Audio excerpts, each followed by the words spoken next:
Hi, I'm Dustin Abbott, and I'm here today to give you my review of the Yongnuo 11mm f1.8 lens, and we'll break down all the other letters that are associated with the title in just a moment. Now, my familiarity with Yongnuo over the years has been more with their flash triggers, which I began to use probably at least 10 years ago, and they have served me well over the years. But I didn't really spend any time with their early lenses, however, as they appeared to be clones of existing products. And so I kind of shied away from them for that reason. But when Yongnuo approached me about reviewing their new 11mm f1.8, I did a little research and I found two things that interested me. Number one, it was an original design, not derivative of anything else. And number two, it had a number of innovative features that I found interesting, some of them completely unique that I had never seen before. So after spending some time with this lens, a little wide-angle prime that costs less than $300, there are a lot of things that I'm very positive about here today. And we will explore both the strengths and weaknesses and give you a conclusion on them in today's review. Let's dive in together. So as noted, there are a lot of letters that are involved in the kind of extended version of the lens designation. Seems like they have borrowed from Fuji the idea of basically having a feature list as a part of the name designation. And so technically this is the Yongnuo 11mm f1.8S DA DSM WL lens. So the S stands for Sony, or Sony E mount here. DA stands for the fact that it is an APS-C design. DSM refers to the digital stepping motor, the autofocus system, and WL refers to the fact that this is a wireless control image. And that wireless control is one of the most interesting parts of the design. This lens actually has a 2.4 gigahertz radio or wireless radio built into it, and you can purchase a separate little accessory here.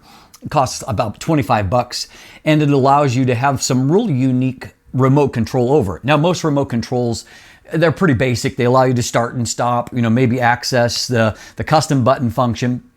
But in this case, it all is designed around a little bit of a wheel that allows you to both select functions, but then also to really control things. You can control things like aperture, for example, remotely. And so you could do an aperture rack without actually touching the lens and introducing any kind of vibration. You can set up for manual focus to where you can actually control focus remotely from it.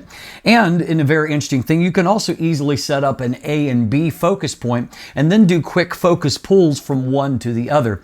These are a few of the functions that are available. There are a few others as well, but it makes for a really interesting thing, particularly for the video side of things, because you can make these changes without physically touching the lens and thus introducing some vibration into your shot.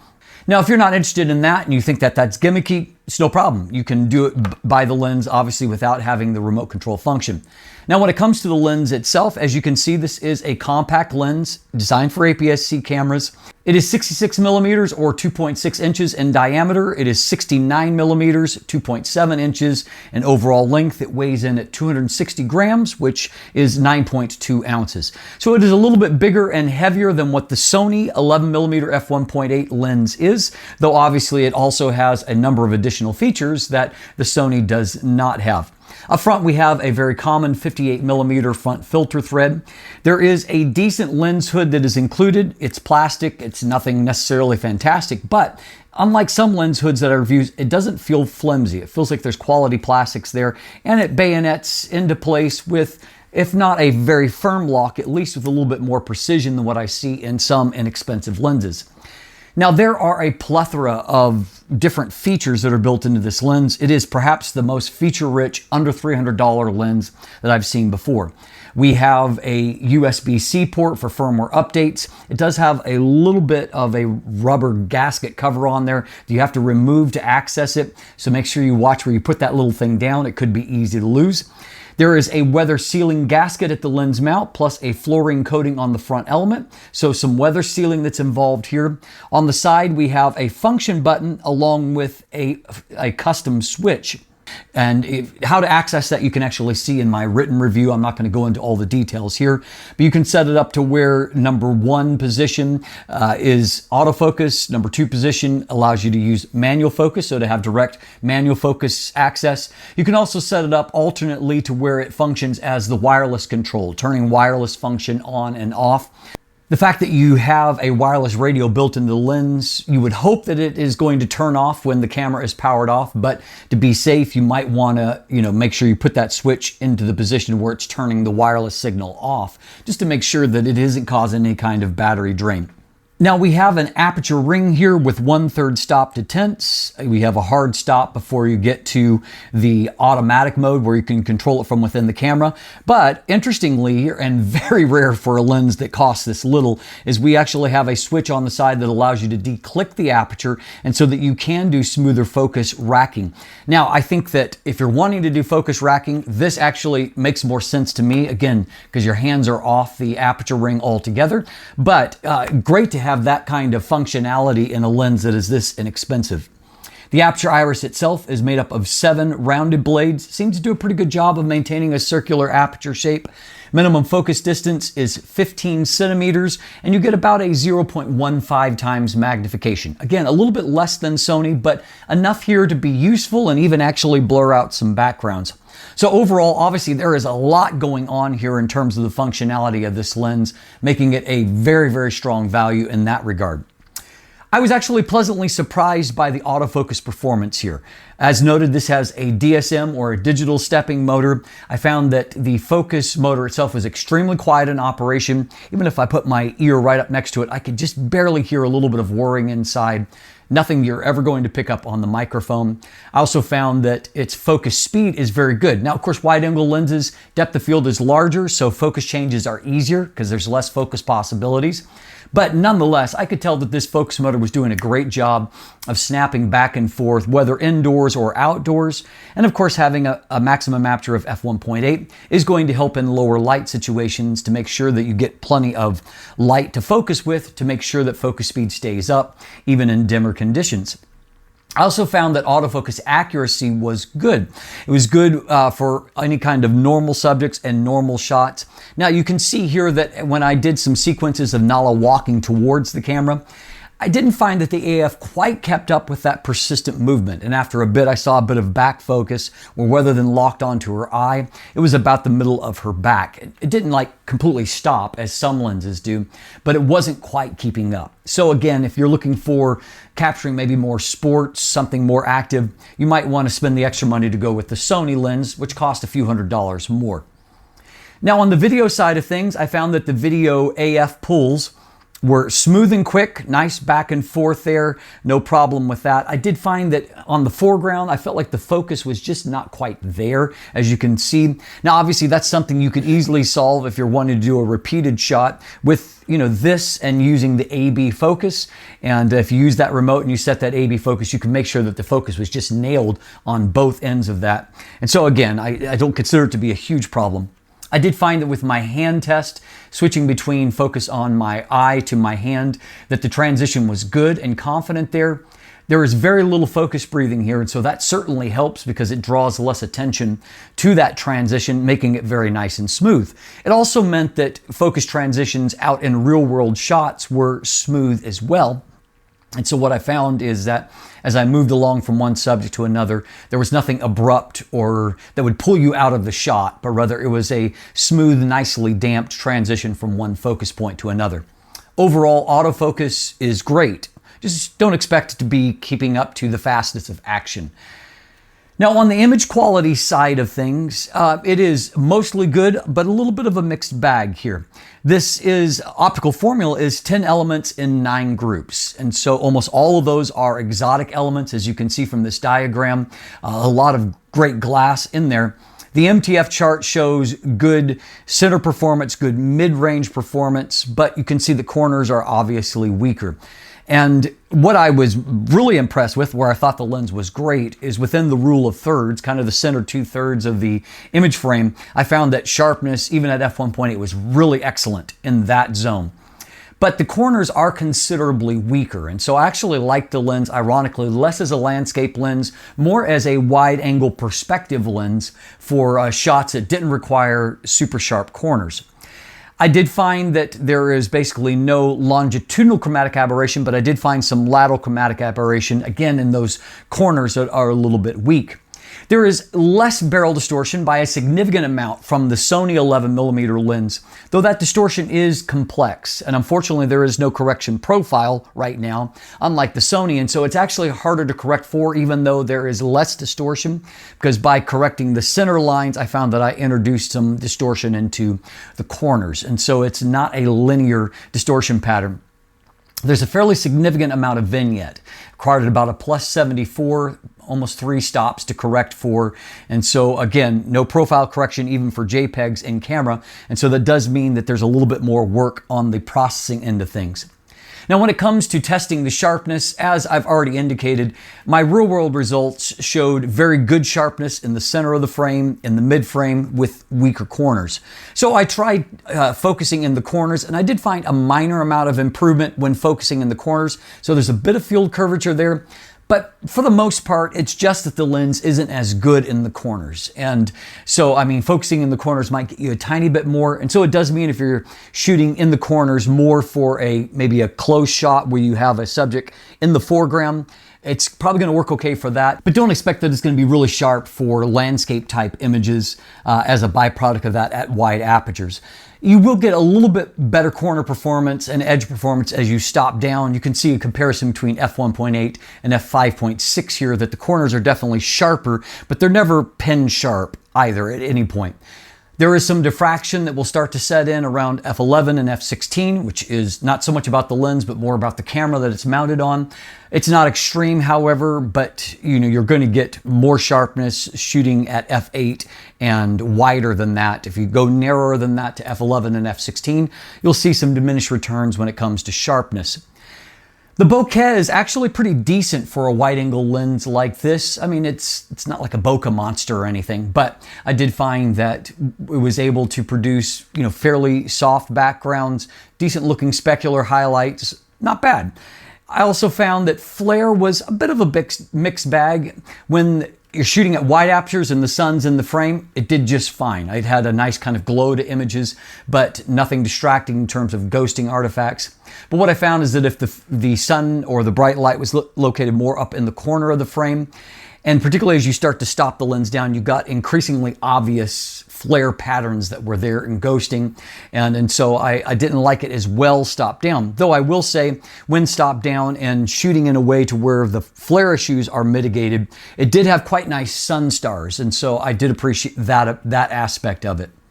If you want a more detailed breakdown of the optical performance, I will do that right after we do our conclusion here. So stay tuned for that. So in conclusion, this is a lens that has a lot of bang for the buck. And to put it all in perspective, I went back and did a little bit of research and saw that 10 years ago, I paid $100 more for a manual focus only Samyang 12mm f2 APS-C lens that had no features and, no better optical performance, certainly. In this case, you've got a lot of features and you've got a really strong autofocus performance as well. And the optical performance is good, not great, but good. It actually reminds me a lot of some of the older Viltrox lenses before they switched to the higher end Hoya optical glass, in that I found that the optics were good, but the colors were just not top tier. And Viltrox has really stepped up their game. Maybe Yongnuo can head down the same road in the future, but this is a lens I think that most people will be happy with, satisfied with the results, and definitely a lot of value for the money. So who should spend the extra money for the Sony lens?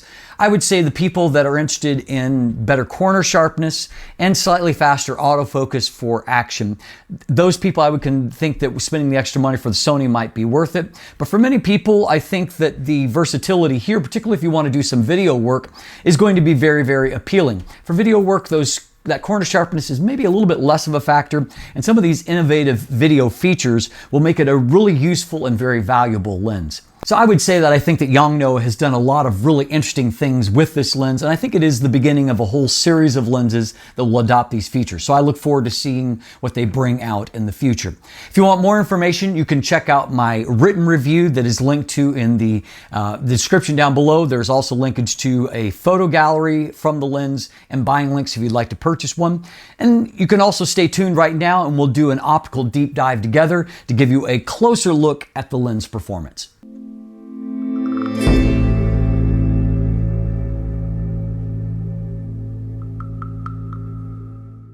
So invariably, one of the first questions that I always get asked with APS-C lenses is how much of the full frame image circle does it cover? Well, here's your answer right here. Definitely some hard vignette areas where you can see it is not covering the total of the sensor. Now, at the same time, when I cropped from that image I just showed you, I was able to get about 40 megapixels out of it versus 26 megapixels on the APS-C crop. So, I mean, there is more information in the frame, though I will point out what you're getting is more of the area where the lens is the weakest. And so as you can see up here in this corner, you're getting a lot of essentially extra mush, that is worse than what the performance of the lens in the corners actually is. So as alluded to earlier, the Yongnuo has much less overall distortion than what the Sony 11mm f1.8 does. You can see there's a massive amount there for the Sony. Unfortunately, you can also see, it's true with both lenses, but we're looking at the Yongnuo, that it has very much a non-linear pattern here to distortion. So when I go to manually correct that, you can see that by trying to straighten the lines in here actually end up inverting into pincushion distortion in the corners. And so it's because of that non-linear nature, it's just difficult to manually correct well unless you want to crop off some of the corner of the image. You can also see that vignette is quite heavy in the corners of the frame. It's nearly 3 stops of correction, a plus 74 to correct for that in the corners. Now, I didn't really find any kind of issue with longitudinal type chromatic aberration before and after the plane of focus. But what I did see a fair of is these lateral chromatic aberrations that come near the edges of the frame. And you can see them around areas of high transition, like here. Now, this is the one-click solution type correction. So it does correct pretty well. I do find that there's a little bit of image destruction that takes place through that correction. But obviously, this is a more desirable end result than what the fringing is. Now, as the MTF chart suggested here, looking at 200% magnification, the center is very sharp. As you can see, the mid-frame also very sharp. As we pan down, we can see that we're starting to get a law of diminished returns. Look here compared to here, for example. And by the time we get to the corners, you can see that the corners are getting progressively softer, even from here to here. Now, I reviewed the Sony 11mm on a lower resolution point, 24 rather than 26 megapixels. So you do see that difference in the amount of magnification at 200%. And so just bear that in mind. We can see that in the center of the frame, the two lenses are fairly close in performance, maybe just a little bit more contrast for the Sony. In the mid frame, again, they look more similar than different, although a little bit more contrast for the Sony. Down in the corners, however, there is a significant difference. You can see that it is much softer for the Yongnuo than it is for the Sony lens. We hop over to the other side of the frame. We can see that it is true on both sides of the frame. Now, to be fair, that Sony mark was really exceptionally high. I thought that lens was fantastic. And coming back here to the Yongnuo, you can see that even at f1.8, the lens is capable of some pretty amazing resolution and contrast. I think that looks really fantastic.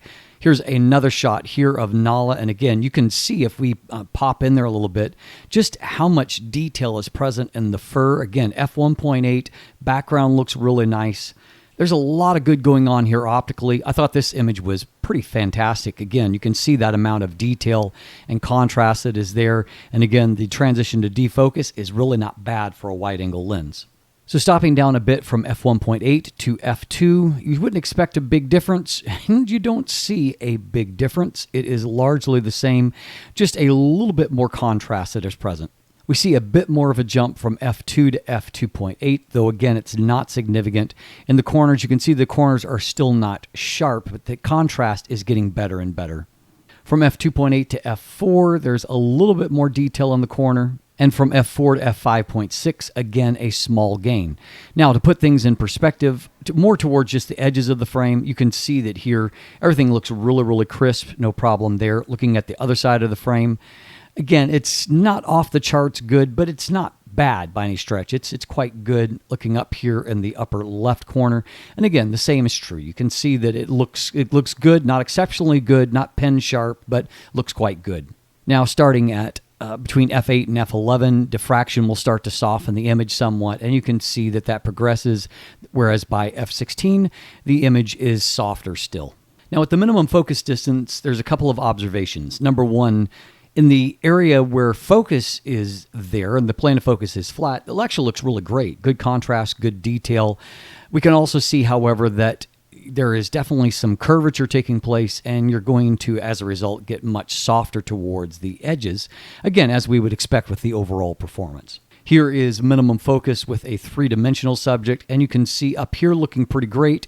You can see a little less great down towards the bottom. There is also some exaggeration of the distortion up close here as well. Fairly close here, but looking more now at bokeh, you can see detail is fantastic on the subject. Quality of the bokeh blur is really pretty decent for a wide-angle prime like this. Like this image, I think actually looks great. Some transition area stuff, and it really doesn't look too bad. And maybe a little bit more outlining around some of the specular highlights than what I would like. But overall, I think a nice-looking image. I thought this image looked great, and I really think there's a little bit more of the creaminess that I like in the bokeh quality. And again, some outlining of these specular highlights, but not bad. Again, this is a pretty good performance. Now, that flare resistance that I referred to, as we just saw in the previous image, it held up just fine.